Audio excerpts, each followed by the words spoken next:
Hey guys, welcome to another quick video.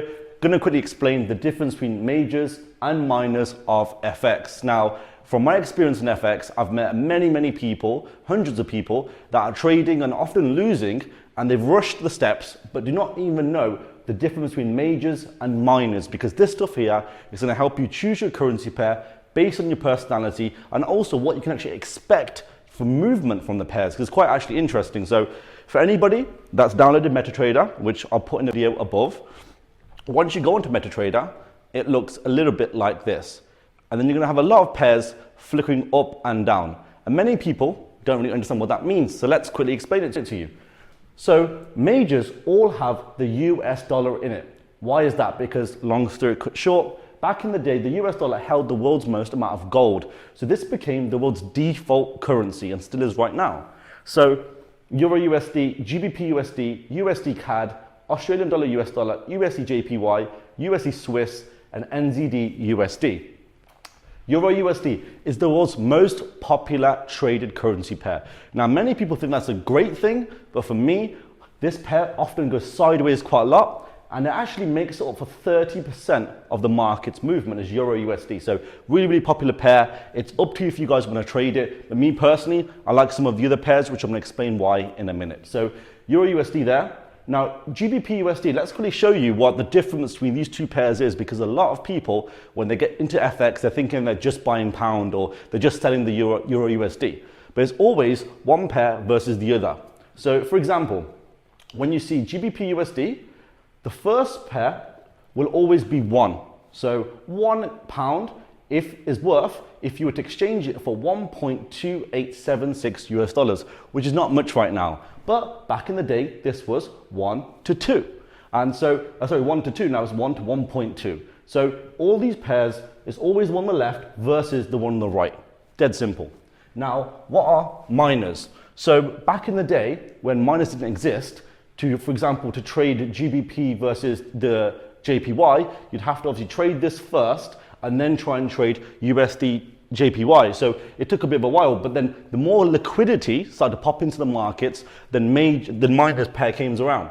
So minor pairs, I put the most popular ones on here, but there are a lot of more minor pairs. Now minor pairs, for example, GBP, JPY, they do not have the US dollar in them. So all of these, no US dollar.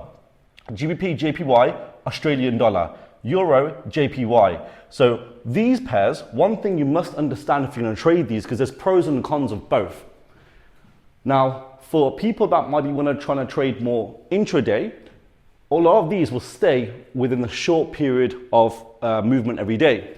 There's a lot more movement going on over here, simply due to the amount of liquidity pumping buys and sells. Kind of traps these pairs that often go sideways, and these kind of flow with a little bit more liquidity and movement, which sometimes can be good and bad. But one of the must things you must know is the spreads. So with a spread, for example, let's say Euro USD, the spread can be anywhere from, let's say, 1 pip, and I'll say maximum, it could be 3 pips. Now, if you look at a pair, for example, let's say NZD CAD, this will be anywhere from, let's say, 3 pips, and it can go up to, let's say, 5 pips. Now, this all depends on your broker. But for anybody that has a hard time understanding where the spreads come from and all that stuff, going back to this thing right here, simply the bid and ask, you see how you have 2 prices? Now, in the middle bit is what your broker makes for commissions. So when you are going to enter a pair, let's say like Euro JPY, your spread might be 5 pips. So whatever you do, let's say you do £10 per pip, you're automatically down £50. So it's very important to try and look out for the spreads, especially around important news, because it's a great time for brokers to look at the retail market and think, okay, there's a lot of movement that's going to happen right now. Let's widen the spread up, and this could even sometimes go to 7, 8 pips. But most likely on the majors, it will stay relatively safe. The other thing you must know between the difference of the majors and minors is the ADR, the average daily range, which I touched on just a few minutes ago. Let's say Euro USD. Because it's the most popular traded pair, again, bulls and bears, your average movement on a day-to-day basis can be somewhere between 60 to, let's say, 100 pips. And this data is from around about a year and a half or 2 years ago. Now, you could have GBP USD, which has a little more movement, let's say 80 to 110 pips per day. But taking a minor pair or a cross pair, Euro NZD, this could have anywhere from 110 to 130 pips.